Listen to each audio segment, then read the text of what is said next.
Your death is with you on your mat. Not a phrase commonly used in casual conversation, and yet it's something that my father said often.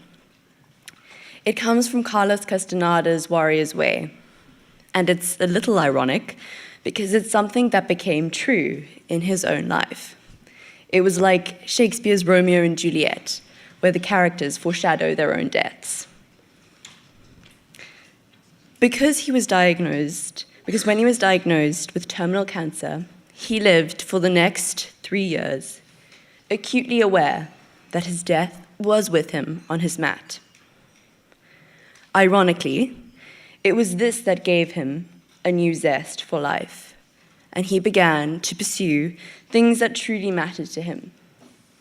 He became intensely focused on things that he felt were important, and having the legislation in this country changed in order to allow the terminally ill the right to die with dignity was one. In the event, the last 2 years of his life proved to be two of the most profound and powerful in his lifetime. My relationship with my father was magnificent. We shared an openness and closeness that not many get to experience with their parents. However, we did have our ups and downs, and I distinctly remember, when I was about 9 years old, starting to realize that my father wasn't quite the perfect superhero that I had always perceived him to be. He was a very strong character, but I began to see some of his less congenial traits and more controversial points of view. It was then that I started standing up for myself and disagreeing when my opinions didn't align with his. Fortunately for me, his nature was such that this earned me his respect, and so our relationship grew into one of deep love and mutual regard. This close relationship meant that it was equally important for me that my father die with dignity. It was my father's wish to die at home, surrounded by those he loved. He didn't want to die in a hospital, under those fluorescent lights, alone. He used to say he wanted to go out with a bang and not a whimper. So when he became very ill and bedridden, we created a special dying room for him. My father gave me the idea when he told me of an ancient tribe that would create a dying room for their sick and frail, say their goodbyes, and the tribe would move on, leaving their elderly to the elements.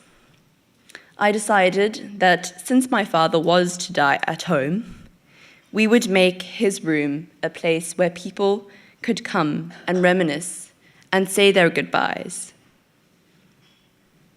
So I started by painting a message on the wall in large, bright poster paints. It was one of his snappy one-liners: "We are freer together than apart." My mother invited his close friends and relatives to bring power items, mementos, things they cherished or reminded them of my father, and we placed them around him. Friends and family brought books, crystals, a ring, notes, cards, and quotes. I would come home from school every day and lie on his bed with him, and we would page through his old photograph albums, and he would tell me his war stories, or I would tell him about my terrible day at school or funny things that happened to me.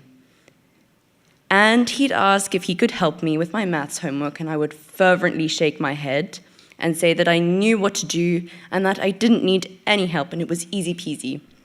My father wasn't the most patient man in the world, and quite frankly, was the worst man to ask for help with a tricky maths problem. Often, we would play his favorite music and sing loudly and terribly off-key. Over the years, my mother and father had created a compilation of all their favorite tunes.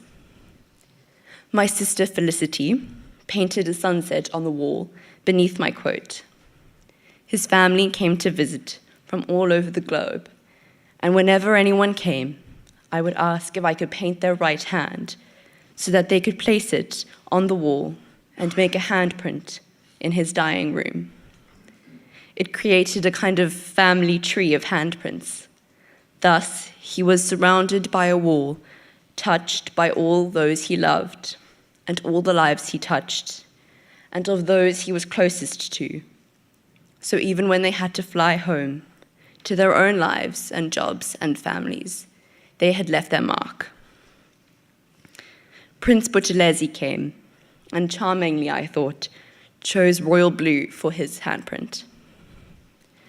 So I bore witness to my father's journey towards his death, and I saw firsthand how committed he was to this cause, and how he fought until his last breath to see it through, how he summoned all his strength to sign the pages of his last affidavit, whilst our patient and compassionate attorney spent almost the whole day at our house to act as commissioner. The night he died, I remember sitting up, holding his hand until 3 o'clock in the morning, putting drops in his eyes every now and then. He couldn't blink, and swabbing his mouth with wet cotton wool because he couldn't swallow or close his mouth. A lot of people have asked me how hard I found it, seeing my dad, my superhero dad, not able to muster the strength to even close his mouth or to move or to speak. And I tell them that I never once thought of my dad as weak, because I knew that he was fighting every minute, every hour, and every day to stay alive for this cause, to see his case through.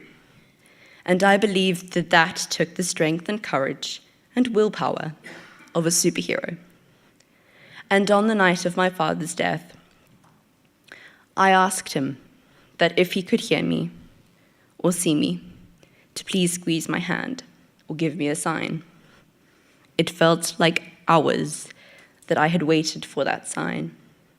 And as I was losing hope that I would ever communicate with my father again, he flashed me one last smile. And so I went to sleep and woke up the next morning to the news that my father had died. That same morning, we got the news that the judgment in my father's application had been passed down and that he had been granted the right to the first assisted suicide in South Africa. A triumph that the judge had ruled in his favor. Bittersweet, because he had died a mere 2 hours before. Nevertheless, I think he went out with one hell of a bang. Thank you.